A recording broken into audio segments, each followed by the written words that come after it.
Hello guys, hot water for weight loss டாப்பிக்கில் part 2 video தான் வந்து பார்க்க போகிறோம். டெய்லி ரொட்டீனில் ஹாட் வாட்டர் வந்து எப்படி இன்கார்பரேட் பண்ணிக்கலாம் அப்படின்னு பார்த்தீங்கன்னா, first one, start your day with glass of hot water. Early மார்னிங்கை டீ காஃபிலாம் வந்து எடுத்துப்போம். இதுக்கு பதிலாக வந்து நம்ம ஹாட் வாட்டர் வந்து நம்ம எடுத்துக்கலாம். மார்னிங்கே ரொம்ப ரெஃப்ரெஷிங்காகவும் இருக்கும், வெயிட் லாஸ்க்கு சப்போர்ட்டாகவும் இருக்கும். செகண்ட் ஒன் பார்த்தீங்கன்னா, drink hot water after meals and before meals. 15 to 20 minutes before மீல்ஸோ இல்லை ஆஃப்டர் மீல்ஸோ நம்ம ஹாட் வாட்டர் வந்து நம்ம எடுத்துக்கலாம்.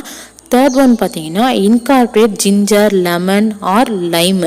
இதெல்லாம் வந்து நம்ம ஹாட் வாட்டரில் நம்ம போட்டு எடுத்துக்கும் போது நம்மளுக்கு எக்ஸ்ட்ரா பெனிஃபிட்ஸ் வந்து நம்மளுக்கு கிடைக்கும். ஃபோர்த் ஒன் பார்த்தீங்கன்னா, drink hot water throughout the day.